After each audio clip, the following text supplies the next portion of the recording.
In this module, we're going to introduce the concept of sampling. The ultimate goal of analytics is explaining what has happened or predicting what will happen in order to make effective business decisions. In order to accomplish this goal, the analysis must be able to infer everything about a population without being adversely affected by the subset of the data chosen. This poses a number of issues. First, collecting data from everyone may not be physically possible. It's just not really feasible to go out and get every single person. Collecting data from everyone could be cost prohibitive. We could try and do it, but it may cost a lot of money. Even if you tried to do it in a smaller population, like the number of students or the students at, say, a single university. Data may also not be available from everyone because there was no interaction. We just couldn't get someone, or someone didn't tell us the information or walked away. So this sampling alleviates these issues by using statistical methods to make inferences about larger groups. So assume an analyst wishes to understand how everyone in the United States will vote in a presidential election.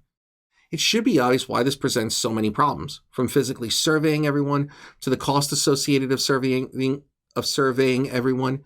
In addition, respondents may lie about their tendencies. So there are all sorts of problems that will occur. The goal, therefore, is to create a subset that would most represent the group of interest. The group of interest is called the population, and it contains the entire set, or all members of the group from which inferences are drawn. In drawing a subset from this population, sampling units are determined. A sampling unit are the units of the prospective selection, so these would be cities, hospitals, voters, customers, etc. That subset of the population used for analysis is called the sample. So here, in this case, we have a whole bunch of people across the United States. The population is just too big to survey, and it would be too costly. Therefore, a sample should be drawn. The sample should be representative of the population. If it is, we can make inferences about the population, no matter how big that sample is. Now, in sampling, there are a number of different ways to get a sample. However, it is really important that a sample be large enough and be unbiased. That means it should represent the population well. Random samples are the best because they provide an equal chance that all types of members in the population will be selected. We have 4 different types of samples: simple random sampling, block random sampling, stratified random sample, and clustered random samples. But the key to all of these is going to be using the random selection function inside of Excel. And we're going to do that by using the rand function or the rand between function. There are 2 primary means of generating a random number in Excel. The first is rand. It provides a random number between 0 and 1, but it does it from a uniform distribution. And for our purposes, that's good enough. This means that every number between 0 and 1 inclusive has the same chance of coming up. So if we did this function, as an example, rand, we might get 0.110165. If you run this example, you'll obviously get a different number because these are randomly generated, so it will not be the same as you're seeing on the screen.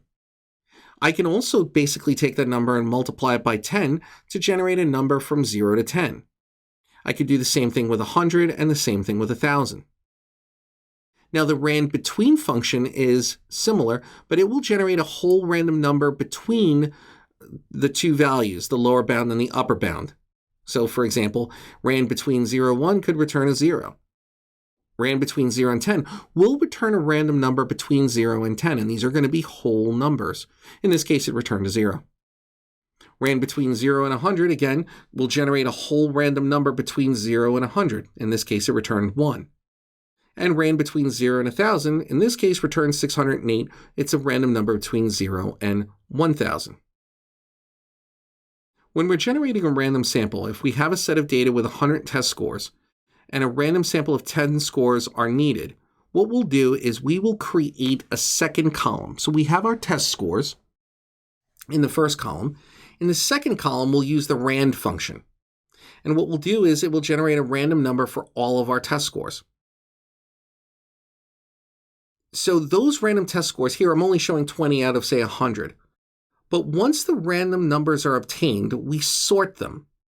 Once you sort them in Excel, Just take the first 20 or the first 10 or whatever value you need and copy them over, and you will now have a random set of test scores.